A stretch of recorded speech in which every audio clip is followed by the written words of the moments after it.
the grassy, shrubby stuff, and how I find the animals in it. You can watch me doing that today. Hello jelly fans! Today I will, as promised, print my favorite scruffy duffy, scratchy, grungy stuff, the Easter grass. I don't know why, but with the amazing printing qualities of this grass, I always see something in the prints. Mostly animals, but sometimes landscapes or people. Here you can see some of the ones I worked out a couple of years ago, before I had this channel. These turned out well, but as you always say I'm so perfect, I want to say I always have a lot of failures too. And I will show you some of my fails today too. Failure is a normal and an important part of the art process, I think. So I have my small gel plate. Those dirty residues are on the other side. And I have registered it with an A4 sized paper to get the print straight and in the center. I will be printing on this sketch paper that has 170 GSM and is also A4 size. If you're planning not to work out with pencils like I do, but paint on it with acrylics or watercolor even, be sure to get a thicker printing or watercolor paper. So I have this thingy here, I think it's a coaster, that looks like a beehive, or rather like the combs inside the hive. I want to combine this with my Sisal grass. Then, if I'm lucky, I may be able to see an animal in the printed chaotic texture. And in this case, I'm hoping for a bee, of course. I'm loosening up the grass a little, because if it's too dense or concentrated in an area, it will be too confusing and probably too dark to work with it. You should be a little careful because although this is an organic material, you can cut your fingers with it if you pull too hard. I'm starting as usual with the carbon black of my Golden Open slow drying acrylic paint. You know I love that paint because it gives you so much more time to think about your next step. Rolling it out rather thinly and not thin enough here, as you'll see in a minute. Placing on the beehive coaster to make a first impression, and then placing on the grass. And I'm not sure, I think this is the one that's too thickly tangled, so that's a mistake as I see now. I'm picking up the excess paint with the plastic book cover for school, as I'm hoping for a little bit of resist or decalcomania with this. It's nice that you can see where you are picking up paint and where not. Picking up the grass and registering my print paper.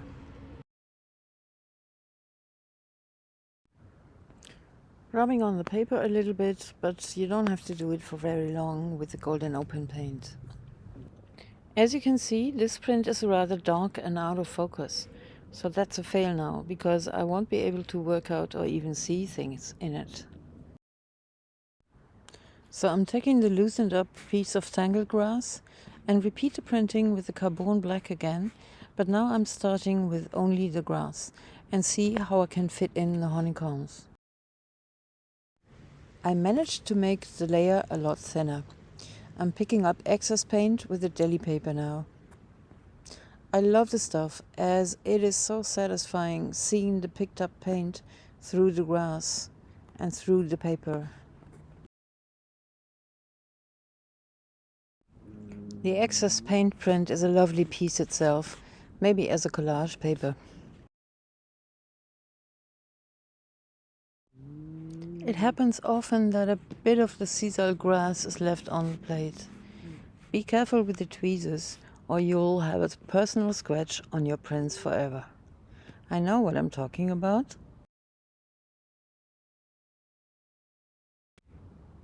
So lifting this one up is very satisfying. It is just as light as I wanted it to be, and I especially like the lighter part in the middle. But how to add the honeycombs now? I want to employ a yellow, and I have to choose between the very bright diarrhea yellow, or however that name is spoken, and the darker transparent Yellow Iron Oxide, and I'm choosing the latter. Also that color will print darker, because of the residue of the black on the plate that you can even hardly see, and the residue on the brayer. Guys, I'm telling you, never clean your tools. It makes the print so much more interesting. And that works especially well with the golden open paint because it stays wet longer. So it stays wet on the tools later to mix it with a new color. I'm turning the jelly plate around to place it on the first print.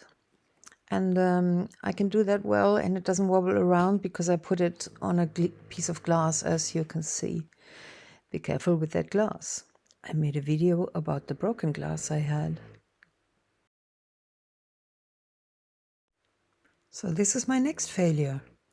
As you can see, you can't see anything. Don't like it, and I ruined that lovely first print, but whatever. So I'm drying what's left of the honeycomb impression, and afterwards I'm putting on the black to repeat the grass print, and I'm hoping that a little bit of the yellow honeycombs will show through. Taking the excess paint off with the deli paper again, and taking the grass off. Registering my paper. And can you hear my dog snoring again? Totally sabotaging this recording. Ah yes, it turned out nice. The honeycombs are not visible so well. I could work them out like this, but I think I'm gonna print some more on.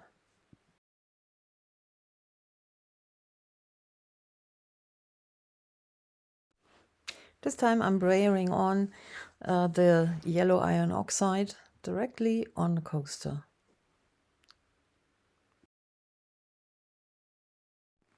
It is a little larger than the print, and I hope I eyeballed it right.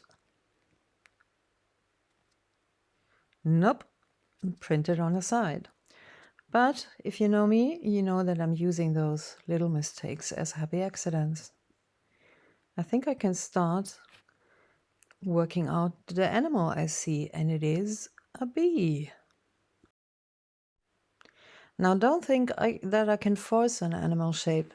I mean I can, but it won't feel natural to me, and therefore I will not like it. You might agree with me later when you see the results. I saw this one bee actually, and I was trying hard to see a bee, but I tried to invent a second one later and it just didn't work because I didn't see it in the picture. That's really true.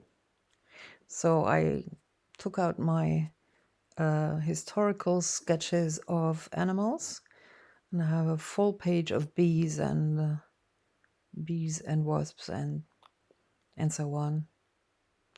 So I take my inspiration from there, especially with the little wings. They should be transparent, and yeah, it's forming a bee slowly. I think it was this little piece of grass that was a little bit thicker than the others and made a white impression that made me see the head with its tentacle. Do you say tentacles or antennas? By the way, if you're more interested in the printing process itself, the next print is gonna come in 3.5 minutes here, so you can skip that if you want.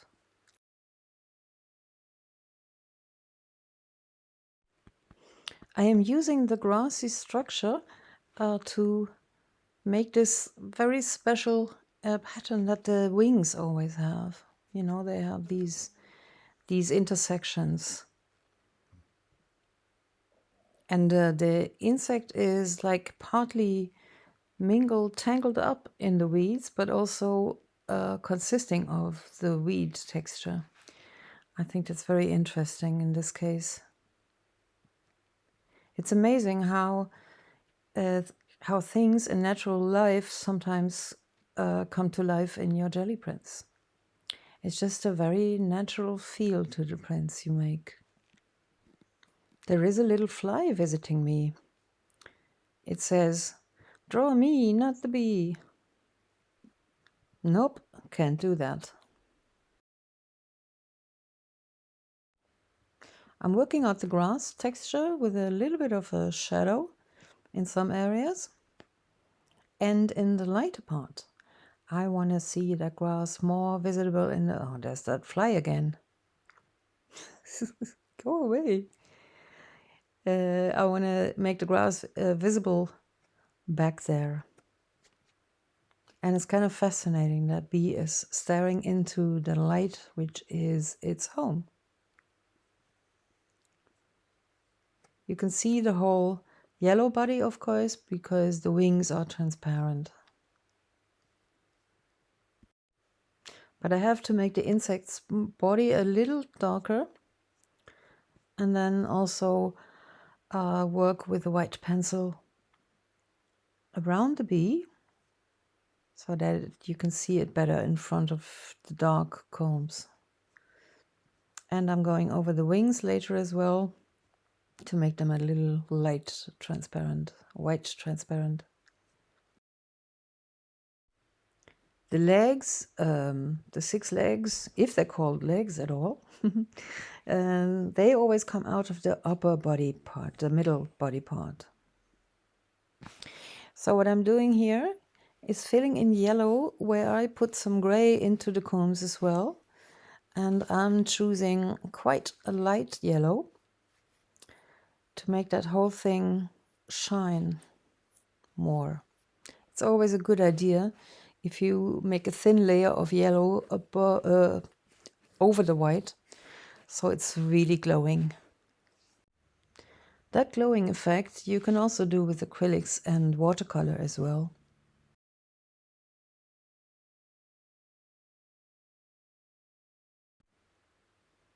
And I'm erasing those darker combs that I made before. This is why I work with pencils. You know, you can always take it back.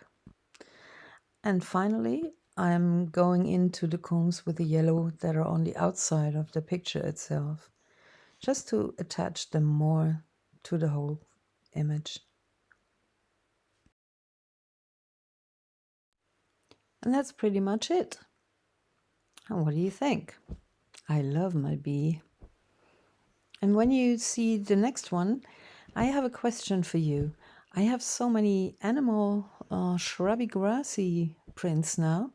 I was thinking about making a calendar. What do you think of that? Would you be interested in purchasing one? Like with 12 pictures of those animals? Yeah, that idea got stuck in my mind. Tell me what you think. So this is the next print I want to make. It's made with the Phtalo Blue. And don't be confused, this is just a wasted print that I had. So I'm using the other side to take the excess off the grass. And it's a nice negative as well. I might do something with it in the next video.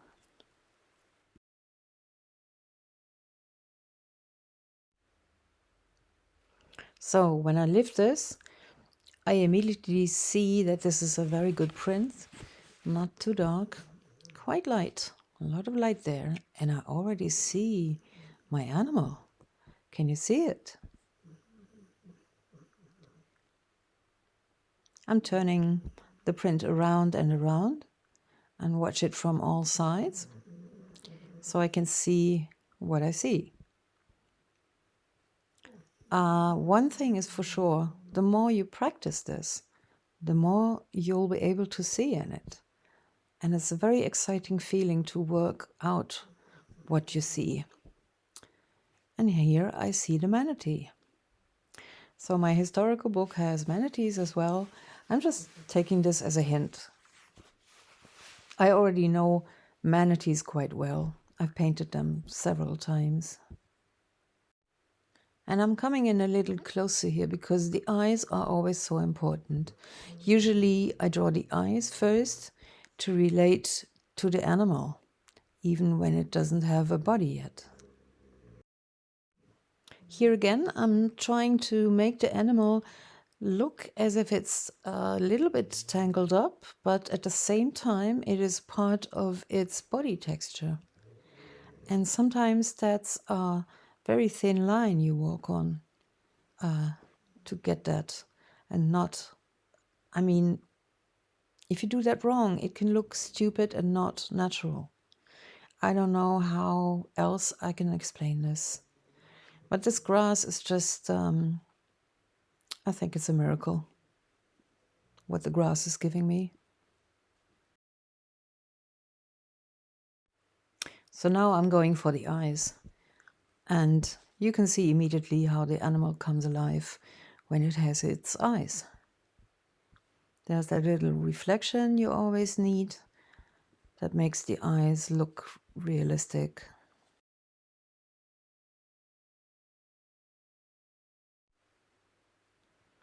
The second eye is a little more difficult.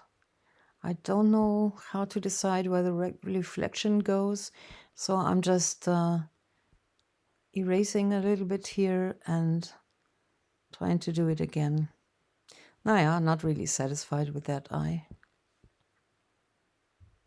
And still giving the grasses inside the animal or outside the animal or both some shadows. And now I'm starting to fill in the body shadows of the animal itself. And you have to decide whether you go with the shadow under the grass or if you include the grass in the shadows. And I'm deciding for the first option. So that means on this side, the grass is outside the animal. And I want to give you my opinion that when you draw animals or any living things, you don't have to know anything about anatomy like some people tell you. I've never studied an anatomy. I just, what I do is I work out by seeing in the beginning, seeing the animal in that structure. And if you do the typical things about the manatee, it is a manatee. And of course, this one is anatomically highly incorrect. But it's still, at the same time, it's convincing. That's, I think, the best way I can explain it. And I'm getting a little off camera here, sorry. Just right at the top, I want to make something like a very large water drop. Isn't that crazy? A water drop inside the water? Anyway, I've done this a million times. Water drops are real easy. Now I'm doing the reflection because the light is coming from the top left. All I have to do is make it darker around the reflection. And at the bottom of the drop, you have to have this bowl-shaped reflection that's coming from up above. And that's all. But in this case, I have to say, it doesn't look so much like a water drop, really. And that's because it's darker than the surrounding water. And that is not a natural thing. But I don't want to make it dark up there, so I'll leave it like this. I'll try another one here, which is also tangled up in the grass. And as the last thing, I'm going around the frame. This is especially nice when you just follow what the jelly plate made of these shapes. And you follow the grass as well still. And I'm only doing it in the lower part and on the right side. Just so that you also get a feeling of light coming from the top left. Now, isn't that pretty? And just some very faint highlights for the animal there. And I'm done. So this is my manatee. This can definitely go well into a calendar. Probably a summer month where you go swimming. So next week I saw more animals. I made more grassy prints. And I also saw some skulls. Always lovely. So hopefully see you next week. Bye.